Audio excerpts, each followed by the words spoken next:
स्वागत है आप सभी का फिर से एक और नए वीडियो में। दोस्तों आज की वीडियो में हम जानेंगे कि जो हम स्कॉलरशिप का फॉर्म भर रहे हैं तो उसमें जो डिजी लॉकर से संबंधित समस्या आती है वो कैसे सॉल्व होगा।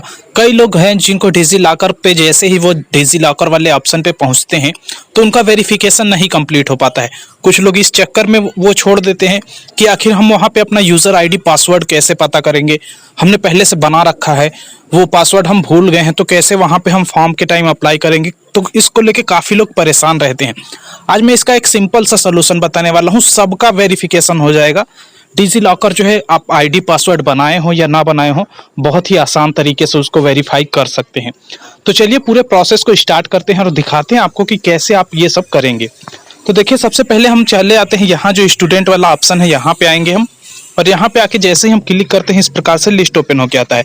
और देखिए फ्रेश पे हमने रजिस्ट्रेशन करना जान लिया था पिछले वीडियो में। आपको रजिस्ट्रेशन करना है, प्रोसेस नहीं मालूम है तो वीडियो के डिस्क्रिप्शन में लिंक मिल जाएगा। तो फ्रेश लॉगिन पे हम क्लिक करते हैं और जैसे यहाँ पे हम क्लिक करते हैं इस प्रकार से चार जो है ऑप्शन आपके पास आता है।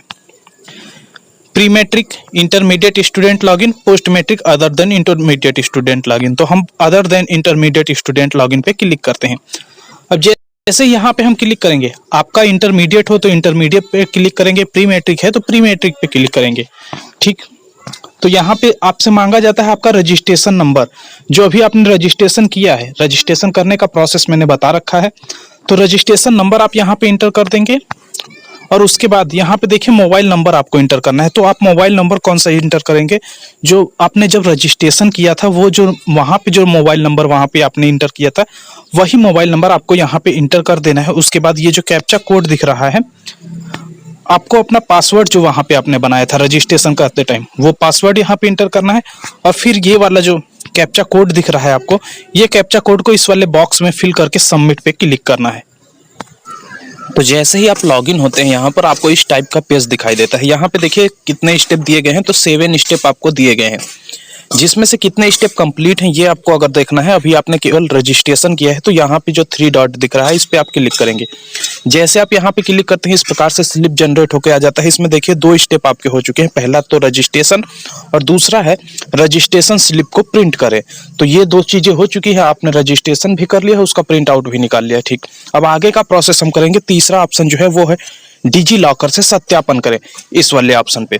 तो इस वाले ऑप्शन पे हम क्लिक करेंगे। अब जैसे देखिए इस ऑप्शन पे हम क्लिक करते हैं तो इस ऑप्शन पे क्लिक करते ही इस प्रकार से पेज ओपन होके आता है और यहाँ पे देखिए click here to DigiLocker verification लिख के आया है, तो यहीं पे हमें क्लिक करना है। अब जैसे आप क्लिक करेंगे इस प्रकार से कुछ नोटिफिकेशन या फिर इस प्रकार से मैसेज आएगा, आपको ओके करना है।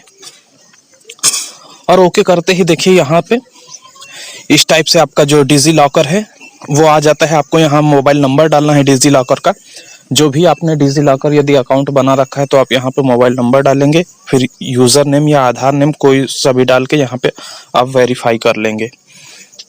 तो मैं यहाँ आधार पे क्लिक कर देता हूँ।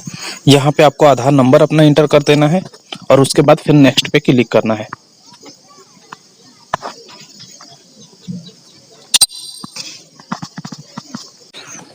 तो देखिए यदि आपका डिजी लॉकर अकाउंट नहीं बना है तो मैं जो स्टेप बता रहा हूँ वो आपको फॉलो करना है। आप आधार नंबर इंटर कर देंगे, उसके बाद नेक्स्ट पे क्लिक करेंगे। जैसे आप आधार नंबर इंटर करके नेक्स्ट पे क्लिक करते हैं कुछ इस टाइप का पेज आता है और फिर आपका जो रजिस्टर्ड मोबाइल नंबर है उस पर एक OTP भेजा जाता है। आपको OTP को क्या करना है, यहाँ पे इंटर कर देना है। अब OTP इंटर करने के बाद आप नीचे आएंगे, यहाँ देखिए एक सबमिट का ऑप्शन मिल जाता है, तो इसी पे आपको क्लिक कर देना है। जैसे ही आप सबमिट पे क्लिक करते हैं तो इस प्रकार से आपका आता है कि पिन आपका सेट करने के लिए। तो यहाँ पे देखिए आपने डिजी लॉकर अकाउंट पहले नहीं बनाया है, आपको पिन भी नहीं पता है, तो आप यहाँ पे क्लिक कर देंगे जो लिखा हुआ है फॉरगेट सिक्योरिटी पिन, तो इसी पे आपको क्लिक कर देना है। अब जैसे आप यहाँ पे क्लिक करते हैं तो यहाँ से देखिए सेलेक्ट करने का लिए देगा आपका डेट, मंथ और ईयर, यानी कि डेट ऑफ बर्थ जो है वो आपको सेलेक्ट करने के लिए देगा। तो आप अपना डेट ऑफ बर्थ यहाँ पे इंटर कर देंगे, उसके बाद नेक्स्ट पे क्लिक करेंगे। जैसे ही आप नेक्स्ट पे क्लिक करेंगे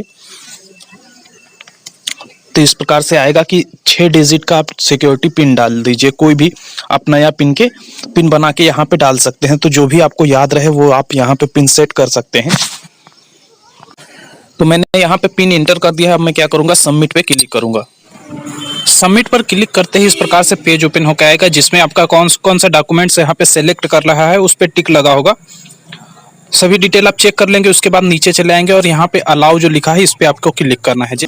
तो जैसे ही आप अलाउ पे क्लिक करते हैं तो इस प्रकार से पेज ओपन होके आ जाता है। यहाँ पे देखिए आपका सारा डिटेल जो है दिया हुआ है, आपका नाम जो आधार में आपका डिटेल था वो यहाँ पे सब दिया हुआ है।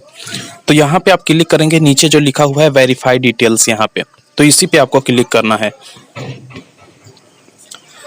अब जैसे हम यहाँ पे क्लिक करते हैं, देखिए इस प्रकार से पेज एक बार फिर से रिफ्रेश होता है। वेरिफिकेशन है वो कंप्लीट हो जाता है, डिजी लॉकर वाला पूरा प्रोसेस जो है वो कंप्लीट हो जाता है।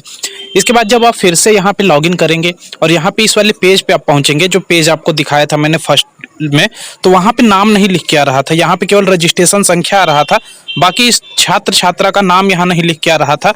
तो अब जब आप यहाँ आके देखेंगे तो यहाँ आपका नाम लिखा होगा और साइड में आपके पिताजी का भी नाम यहाँ पे लिख के आ गया होगा। तो ये वेरीफाई होने के बाद से ये डिटेल यहाँ पे लिख के आ जाता है। अब वेरीफाई हो गया, ये स्टेप कैसे चेक करना है, तो देखिए आपको यहाँ जो 3 डॉट का ऑप्शन मिलता है, इसी 3 डॉट वाले ऑप्शन पे फिर से क्लिक करना है। और जैसे ही आप 3 डॉट वाले ऑप्शन पे क्लिक करते हैं इस प्रकार से लिस्ट निकल के आता है। और लिस्ट में देखिए अभी तक जो डिजी लॉकर का ऑप्शन जो दे रहा था सत्यापित करने के लिए, तो यहाँ पे ग्रीन टिक नहीं दे रहा था, लेकिन अब जब देखिए जब ये वेरीफाई हो जाता है तो यहाँ पे ग्रीन टिक दे रहा है, यानी ये स्टेप भी आपका कंप्लीट हो चुका है। अब आगे का स्टेप आपको करना है, तो आगे का स्टेप है छात्रवृत्ति हेतु आवेदन पत्र कैसे भरें। तो ये भी स्टेप मैं जल्दी ही बताऊंगा एक नए वीडियो में। तो आशा करता हूं आपको वीडियो पसंद आया होगा। वीडियो पसंद आया तो वीडियो को लाइक कर दे, चैनल पे पहली बार आए हैं तो चैनल को सब्सक्राइब कर लें और अधिक से अधिक दोस्तों में शेयर करें। मिलते हैं नेक्स्ट वीडियो में एक और नई जानकारी के साथ। धन्यवाद।